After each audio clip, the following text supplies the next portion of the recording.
Olá a todos, daqui William Amzalag e quero dar-lhe as boas-vindas em nosso quarto episódio da Jeunesse Longevity TV. Jeunesse, we are redefining youth.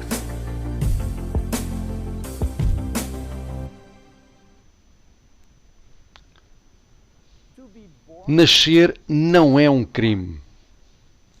Então, por que devemos ser todos nós condenados à morte?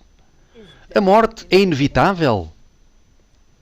Você pode se surpreender ao saber que envelhecimento e morte não existe desde sempre.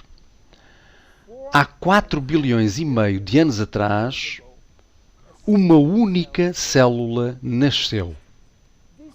Esta única célula não envelheceu. Tinha a capacidade de se dividir indefinidamente. Mas 3 bilhões de anos depois, algumas destas células começaram a formar organismos, tais como vermes, peixes e, finalmente, os humanos. Contudo, estas células estavam envelhecendo e sua capacidade de se reproduzir indefinidamente chegou ao fim. E hoje sabemos exatamente o porquê. Essas células nós as chamamos de células somáticas. Contêm um gene que controla a produção da telomerase. E este gene foi e ainda é desligado. Sem a capacidade de produzir telomerase, os telómeros se tornarão mais curtos e as células vão morrer. Então, por que há tantas discrepâncias de longevidade entre humanos e outros animais? Deixe-me dar-lhe alguns exemplos. Você já ouviu falar sobre George? George é uma lagosta americana que nasceu em 1869 e tem agora 140 anos de idade. Ela era uma espécie de mascote no restaurante de Nova Iorque e foi devolvida ao oceano em 2010. Ela provavelmente ainda é viva. Mas como? São as lagostas imortais?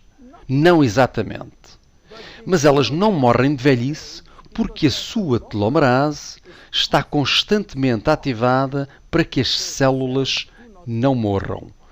No entanto, elas são sensíveis a infecções dentro da sua casca e podem morrer dessas doenças. No Japão, os koi-fish são conhecidos por viver muito tempo. Eles são belos peixes, geralmente brancos com manchas vermelhas. Alguns foram dados nomes e o mais famoso é o peixe anaco, que morreu em julho de 1977, durou 226 anos. Algumas tartarugas também vivem muito tempo e uma delas, a Duaita, das Seychelles, viveu quase 250 anos. Existem ainda algumas espécies que têm uma longevidade indefinida, como as bactérias, chamadas de Atrobacter, que podem ficar dormentes por milhares de anos e, de repente, acordar. A hidra é a espécie única e específica que, quando parte do seu corpo é cortado, ela regenera o corpo em 2 ou 3 dias.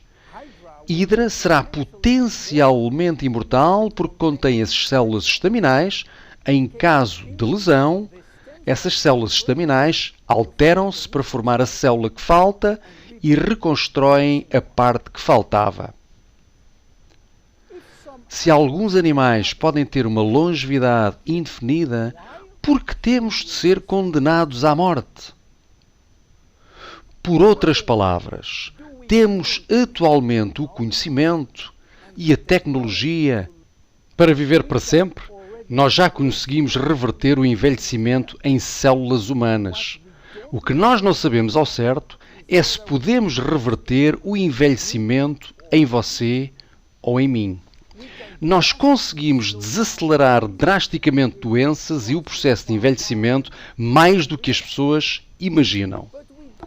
Mas ainda não temos a fórmula mágica. Para prolongar para sempre a vida humana, então o que será necessário para nos mantermos todos vivos o suficiente? Na Genese, a nossa geração jovem acredita que podemos viver o suficiente para viver para sempre. O que significa que nós projetamos soluções temporárias como a reparação do ADN, a ativação da telomerase e o suporte de células estaminais, a fim de ainda estar aqui e por aqui, por forma a beneficiar de outro cientista de prémio Nobel. O que nos pode dar uma outra solução para os próximos 20 anos, que nos dará tempo para esperar para a descoberta seguinte e assim por diante. Sim, a imortalidade está ao virar da esquina. Meu nome é William Amzalag e eu sou Geração Jovem. Vejo no próximo episódio. Obrigado. Jeunesse. We are redefining youth.